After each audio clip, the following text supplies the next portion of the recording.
I can start. Yeah. You didn't want to start talking.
You can start.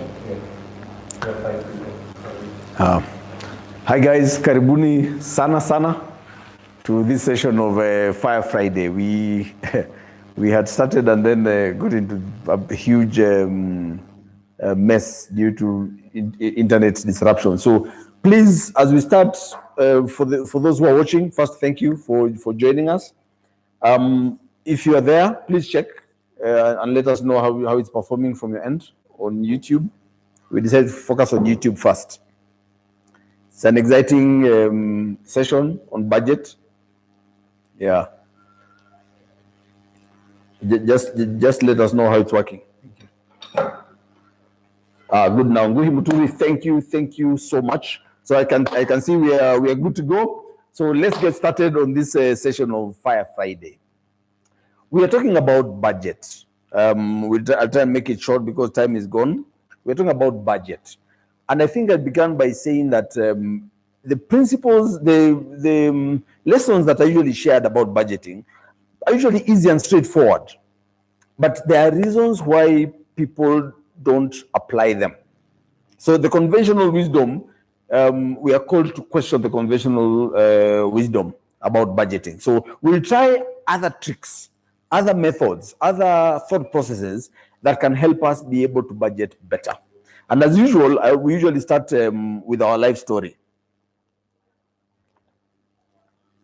We usually start with our life story because we believe it's much better for us to share principles because we have learned them. So at the beginning of our lives together, my wife and I, this is now after I was done with college. She was still in college, and I was doing a job earning 12K, and I didn't know how to meet my family's needs using such a small income. So this was the salary, but on the side I used to paint. I'm an artist, so I used to paint. So once in a while I'll get some extra money. But my mom gave me advice that was quite counterintuitive, but I think very helpful. She just told me, give her your money, give her everything, give your wife everything. Two reasons. One, she believes, and I think I believe too, that women are able to get so much more out of little money than I could. So she believes in my wife's ability to be able to get more out of the 12,000 shillings than I could. That's number one. Number two, my wife would not ask me for what I didn't have because I'd already given her everything. So like if you give her everything, she won't bother you. So I just gave her, and it was easier for her to budget because I have a more big picture mind frame. She's more detail oriented. So she could use that and be able to sort that out. So we're able to get by because I let her have everything. And then I remember things like shopping for food. When you were budgeting, we had like a budget of, I think, 3,800, 3,850 or thereabouts. And I knew the supermarket, I knew every aisle. I went to the same supermarket, bought the same things every time. So repetition became another trick that we used. So that instead of trying to be creative every month, we just use repetition. Buy the same thing over and over and over and over and over again. Then we didn't have to recreate the wheel. So that was one thing. So thank you. I can see now. Thanks, Shonia and Gohim, Constance, that this thing is now showing. Thank you very much. So power of repetition. Once you have your things figured out, and I was discussing today with some of my guys, if you know today what you're going to use your money for with your November salary, that's 2 months from now, 2 salaries from now, you already have planned for it, then it's much, much easier. But if every month you have to go back and start afresh and try to find out what am I budgeting my money on, it becomes much harder. But when you know that tomorrow's budget, this is how it looks like, that becomes very, very important. Now, for us, having given my wife everything, taught us to budget together. So if you're alone, you do the budgeting alone. If you have a spouse or a significant other, then learn how to do that together very early. I think I couldn't stress that enough, because if one of you is budgeting and the other one is not, there'll always be conflict, because either you feel only your money is being used or you are the one who is using the other person's money. But if you do it together, then things are much, much easier, right? So I gave the wife all the money. Number two, we had repetition. We were buying the same things all the time, so it became much, much easier. So expectations were easy. But later, after now, she finished school, she was earning a salary, she had a decent job. I was also, my income had also increased. We decided, this is after having our investment plan, and I'll talk about why that is important in budgeting. We decided that all her income was going to be used to sort out the daily things of the house. So rent, electricity, bills, food, all those things. We'll use her money. And then all my income would be used towards investments. It wasn't much, but it was all going towards investments. So at that time, investments, we started by just saving.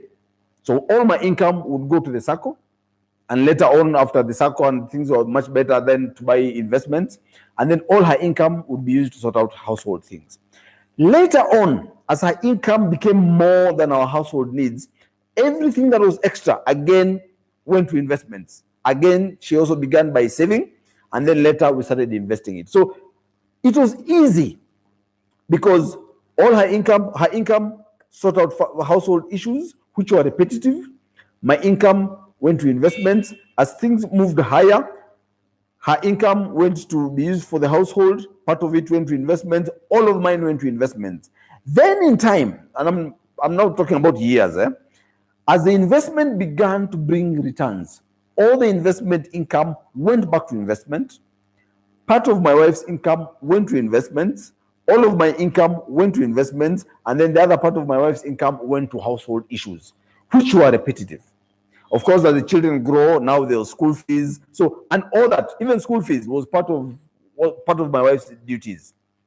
All my income has always gone to investments. So this way, things became much easier, much more predictable, much more repetitive, and we knew exactly what to invest on what.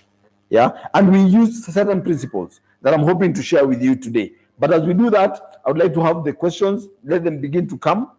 Thank you so much, Dawn and Julie and Constant and Shoni and Gohi. I think you're already there. So please, let's begin to engage. Then I can begin to answer the questions, and then as we go on, then I'll be sharing some of the principles that that we've been able to learn along the way. So please shoot, so that I don't talk too long. We have another half an hour or so.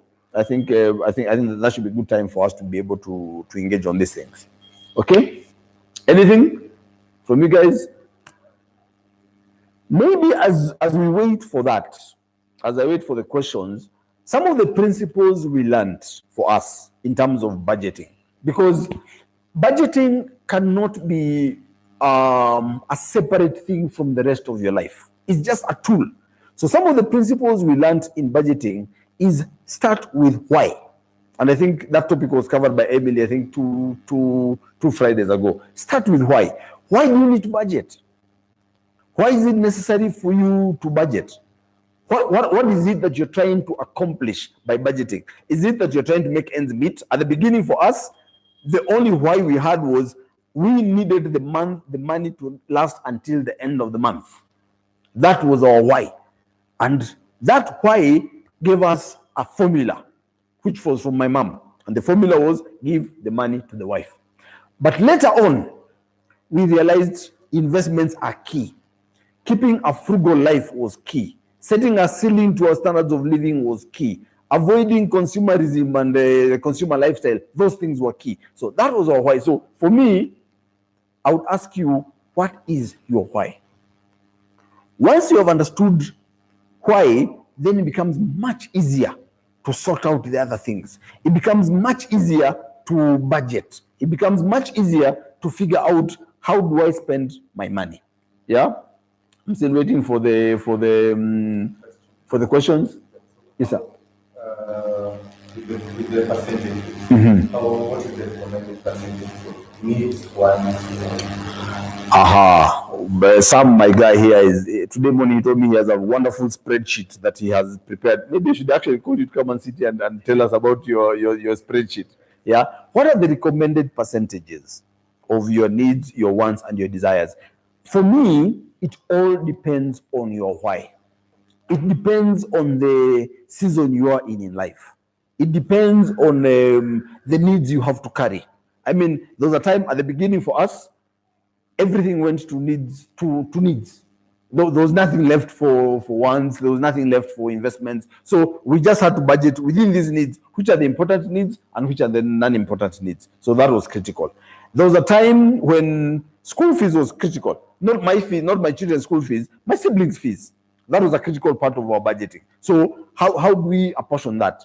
When we started investments became critical. So for me, I would not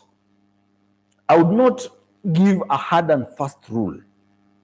I would say start with your why, then check the stage of life you are at, check your income levels, check what you're projecting into the future, and budget appropriately, because there's a level of appropriateness. At our highest, we were doing over 70% investments, and the other 30% was divided between school fees and rent and helping the parents and what have you. All those things took 30%, and investments was 70%. But this was because we were very clear about what our why was. Yeah, so I think that's I hope that answers. Wanjala Bongosa, the African tax, the black tax. How did you handle it in your budgeting? Very, very important question. I think I've just mentioned that there was a season in life when we had to sort out the folks. We had to sort out fees for siblings. And Wanjala is one of my sisters. I don't think I helped out in your fees. Yeah, but the others I sorted out. I think it is we are who we are. We find ourselves in this situation. So if you don't help out at home, if you don't school your siblings, you might end up schooling their children, or you might end up creating such a big gap between your children and your siblings' children. Yeah. So for me, again, that question leads me to another principle that I would like to share. Realize after you've started with why, realize what are the critical things and what are the non-critical things. Yeah. And for me, my thinking about budget, we do that at home, we do that in the company. We fund 100% of the things that are critical, and we fund nothing of the things that are non-critical. Yeah. So don't try and fund everything. Don't try and sort out. Don't try and have a date, buy clothes. Don't try to have those things. Reduce them.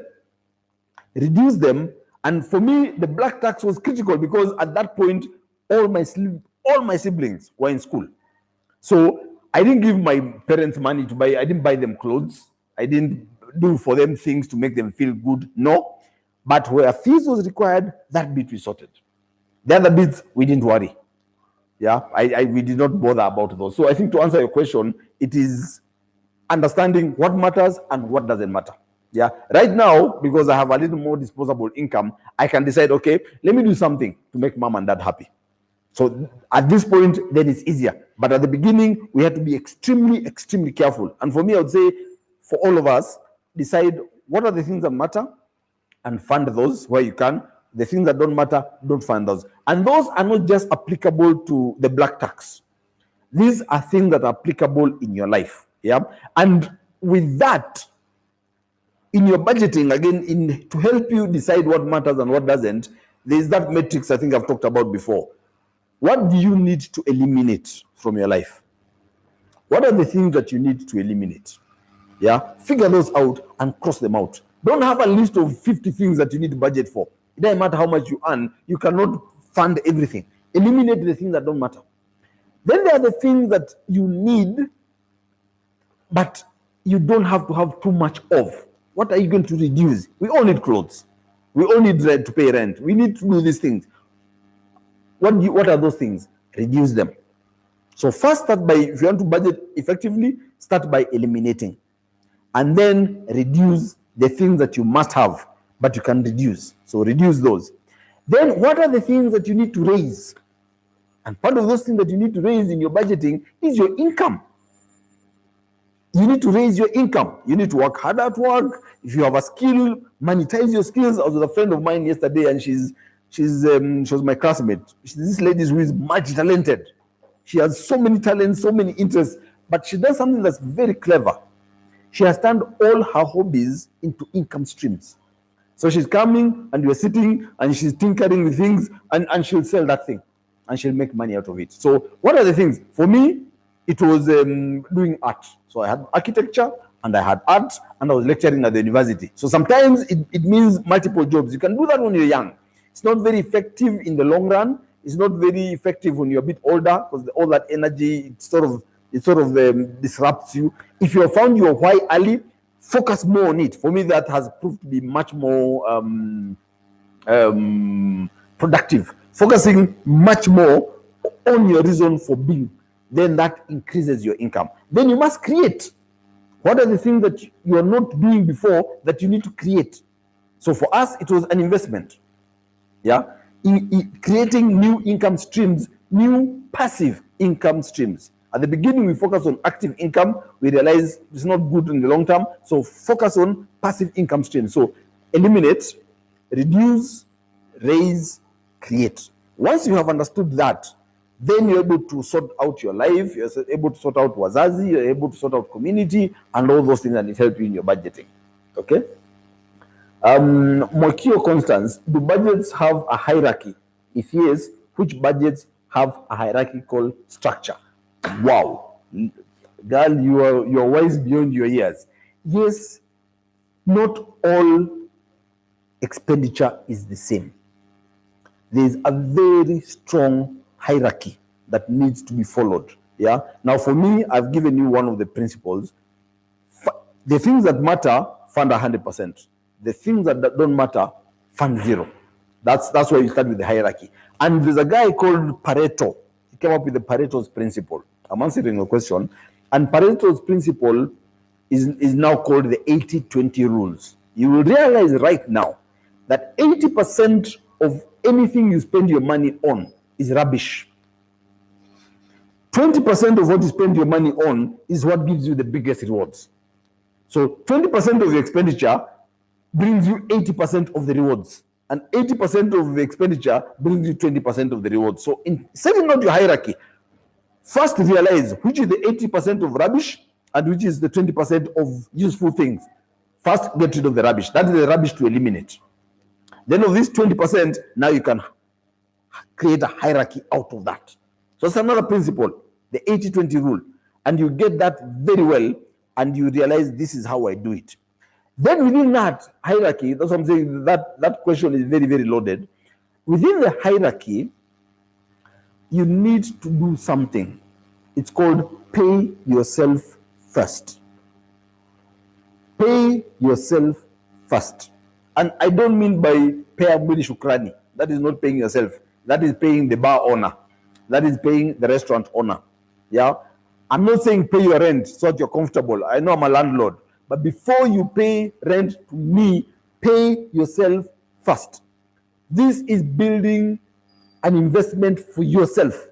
This is putting your money in a circle so that you're able to use that money to invest. This is learning to save if your income is still small and you're not able to invest yet. This is investing. We paid ourselves first 70% before we paid anyone else. So in understanding that hierarchy, again, I will not tell you buy food first or pay rent first or do this first. No, start with your why. Once and that why, you need to be quite selfish. You need to put yourself at the center so that this is my why, this is why I'm here, this is what I want to achieve financially. I have my 80-20, I've understood this is rubbish, eliminate it. Of this 20%, the first thing I should do, pay myself first. Once you pay yourself first, then the other things will begin to follow. Yeah. At the beginning, paying yourself first might sound like a sacrifice. But again, I tell you, learning the good habits is never a sacrifice. Within a short while, you begin to get joy from getting these new habits. So yes, Constance, don't have a list of 80 things. They are not all important. You'll find there are very few things that matter. Those ones that matter, the 20% that matters, once you get in, hit it and hit it hard. The things that don't matter, give them absolutely nothing. Okay, I can say another question here. Hannah, budgeting seems easier for those who have a steady flow of income. What did you advise for some of us whose income is inconsistent, e.g. in business? Wonderful. Now, especially, budgeting is critical, especially if you are a hustler, the way I was. Especially if things are not consistent. Because I tell you, you guys are distracting me. My guys are beating stories here and inviting visitors. Yeah, apologies. Yeah, where was I? Willpower. Willpower is extremely hard, and I'm trying to tie this principle of willpower into your question is very difficult, because if today I receive money, I've done a sale. Say you're doing commissions. You're a salesman. You're selling, I don't know, big G's and whatever it is, and you're earning commissions. Today you get 50,000 shillings commission. Tomorrow you have nothing. The day after or the next month you're getting 15K. The other month you're getting 5K. So your income is this way, from a lot to nothing. You can't keep changing and keep deciding every day. Get a place, and once you've learned what your 20% is, you realize you are very safe.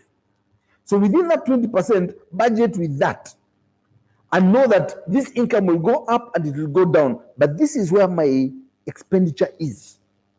I will put my expenditure here.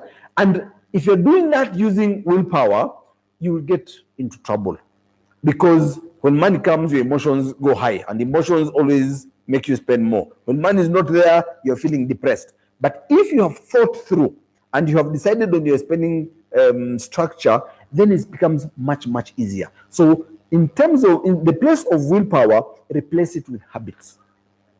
Replace it with habits. And these habits only come once you have developed solid principles. Once you've developed solid principles, and the principles come by just understanding how life works. So the 80-20 rule is a principle. Yeah, paying yourself first is a principle. Starting with why is a principle. So once you do that, then you know I've eliminated most of the rubbish. So even if my income goes up and down, I'm able to fund these things.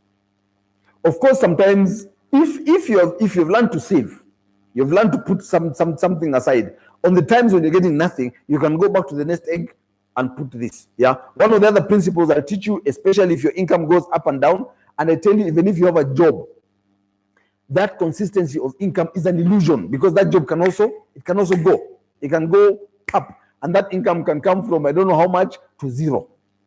So creating buffers is another thing. Yeah. But for me, the best buffer you can always create is income from your investments.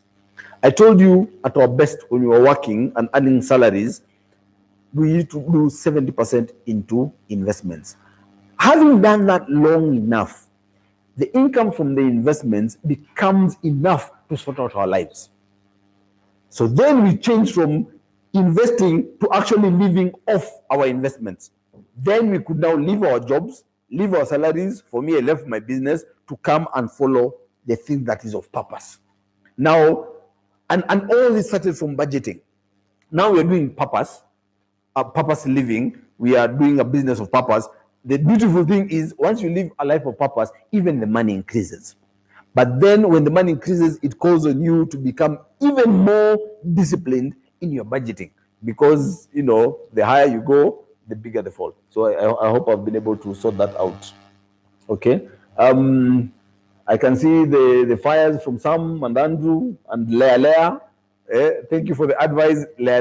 Lea is my mom. She don't give me the advice to give everything to my wife. So I'm waiting for the more questions. We have another 10 or so minutes. So please shoot the questions.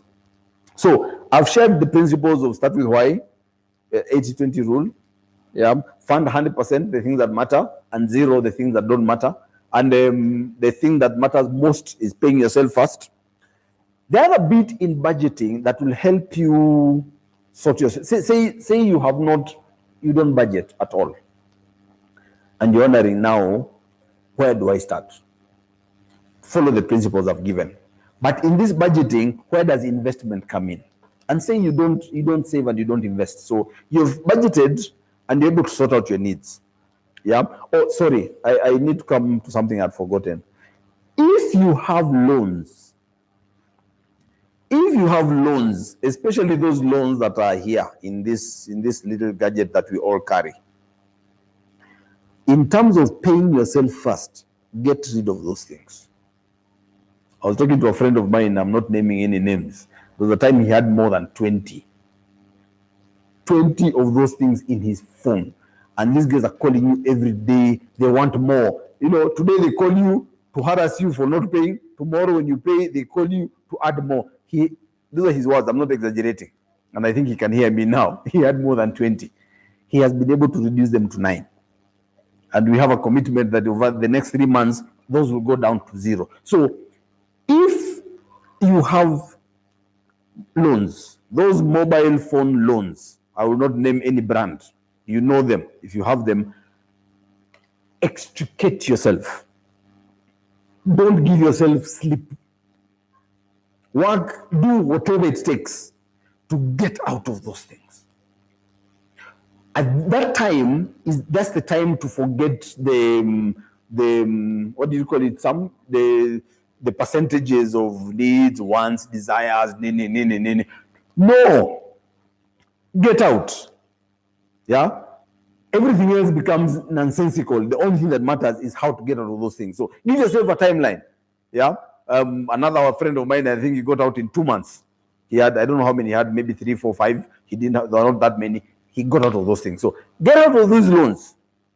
That becomes a very important thing. So that once you're a bit more stable, then you're able to move on. Yeah. So let's assume that you have paid off your loans and you are budgeting the other things and things are moving on. Okay. I'll teach you another principle. It's called the 1% rule.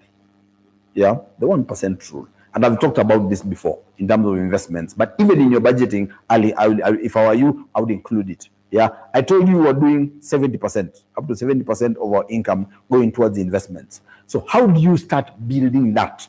Because that is the sure way. If you're able to fund your budget using your passive income, then you're financially independent. Remember, start with why.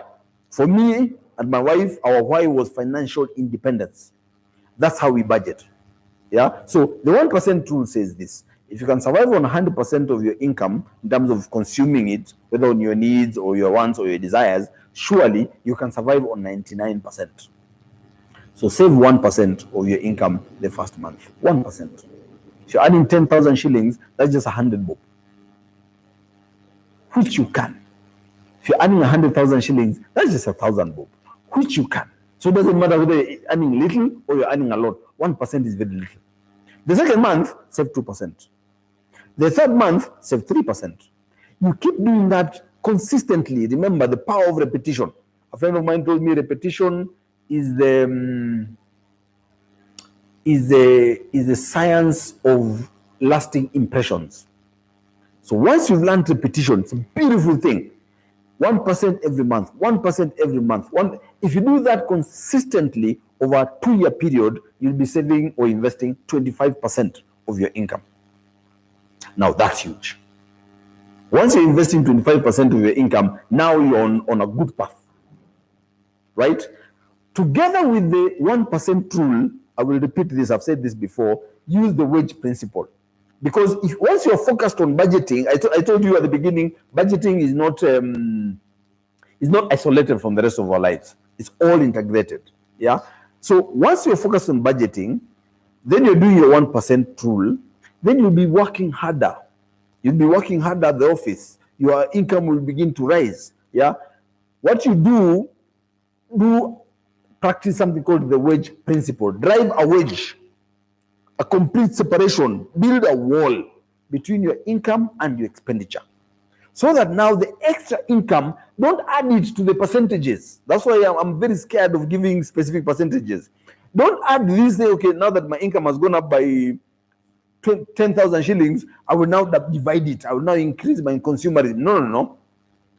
Take that extra 10,000 shillings, put all of it or most of it towards your investments, so that your life is able to remain more or less constant.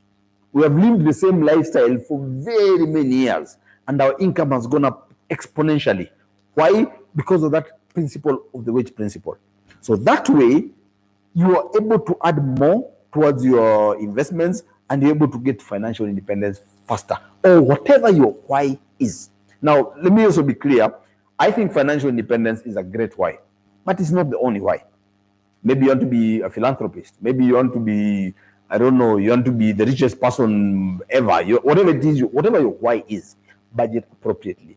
And these same principles that we have used at home are the ones we use in the business. Now, the business is not about financial independence. Now, when we are budgeting, we think of project completion. Nothing else matters. This money, is it going to help us to complete projects? Because we cannot enable people to achieve financial independence if we don't deliver.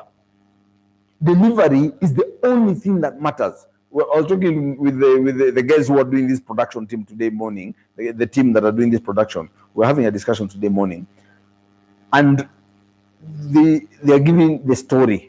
Some was giving the story from the very beginning, how when they spent 10,000 shillings on pushing some online content, there was a meeting.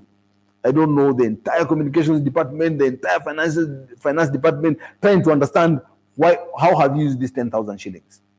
Because at that time, communication was not as important as steel. When you're talking about the hierarchy that Constance is asking about, steel and cement were way up here. Pushing content online was down here. You see? But now they are realizing, as the company is realizing the importance of what we are doing, the budget is being increased now. So now they are fully funded. We need equipment, here it is. We need to do this, here it is. We need this, here it is. Why? We have seen the importance of this message. But before it is seen, it will not get funded. If tomorrow I came up with an idea and told you, okay, I'm the boss, I want this, I want someone to do this, it will not get funded. Why? It is not the 100%, it's not the thing that require 100% funding. It is still rubbish. The day I prove that this thing that I'm asking for is in complete alignment with delivery, is in complete alignment with our why, which is enabling investors to achieve financial independence, then it will get funded. So even if you're running a business, Hannah talked about for those who are running businesses, even if you're running a business, realize and be very clear what are the things that need funding, what are the things that don't need funding, and be very clear about that. Okay? What is a cash budget? Another question from Constant. What is a cash budget? I'm not very sure I get that. So I will find out what a cash budget is, and then maybe I'll put it on the comments. So that particular term, if I give you an answer, I'll be guessing. So apologies for that. Some Of course, your lifestyle now is somewhat higher than it was a couple of years ago. What guided you on what expenses to increase and when to stop increasing? What guided us on what to increase and what to stop increasing? We decided food, shelter, clothing, we were okay. I looked at myself, I looked at my pictures when you're starting this project. We are at Coral Bells, and I had a suit, I had a blazer and a coat. You know, I was extinguished. No, not extinguished, distinguished businessman. But now my budget has gone down to t-shirts. So some of these things have gone a little. I think for my wife, her wardrobe budget has gone somewhat higher. Mine has gone significantly lower.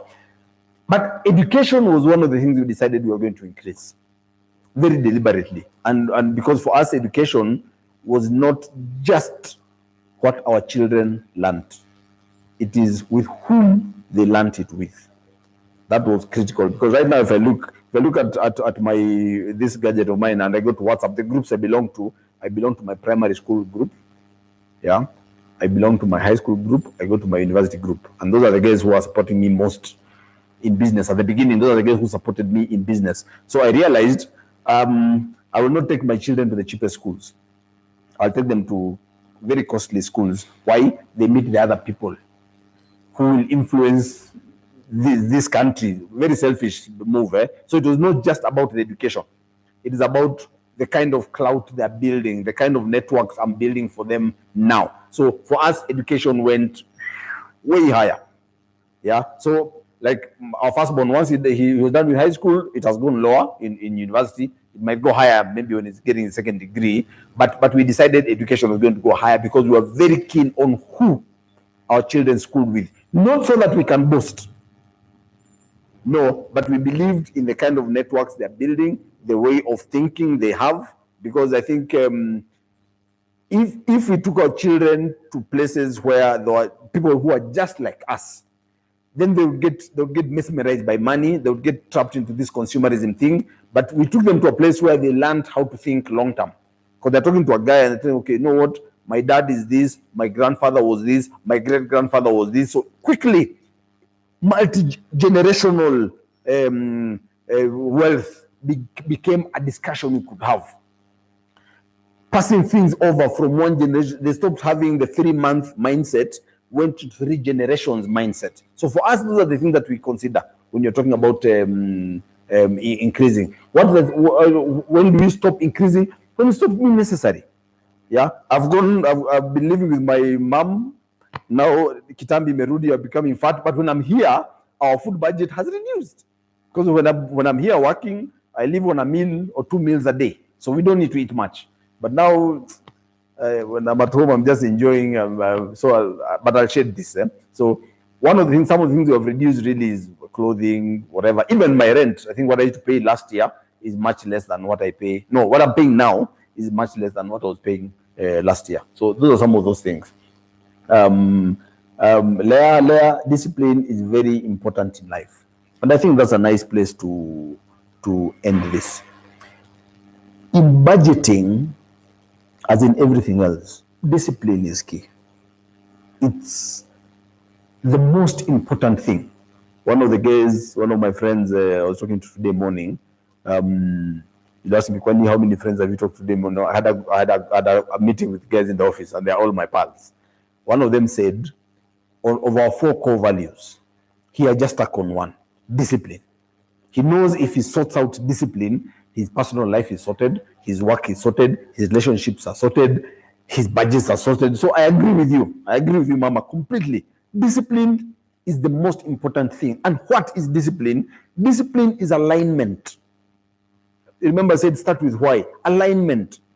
My budget, my budgeting process, my budget allocation, my budget thinking, all that is aligned to my purpose, all that is aligned to my income, all that is aligned with getting out of debt, all that is aligned with my going towards financial independence, all that is aligned with everything that I am and everything that I have and everything that I aspire to be. That is what discipline gets you. it gets you alignment. So thank you very much. I think that was a wonderful closing pitch from Mama, and I used her words to open the discussion. I'm using her words to close the discussion. So thanks a lot, guys. Thank you for hanging out with us. The technical hitches notwithstanding, we wanted to record, but we said no, it's more interesting when we engage, because then we're able to become much more relevant. So we will get better. We're talking about buffers, guys. I think we need to think about electricity buffers. We need to think about internet buffers. We need to think about all these things, and we are learning, and we will get better. So wonderful. Have a wonderful weekend ahead, and we'll see you again next Friday. God bless. Thank you.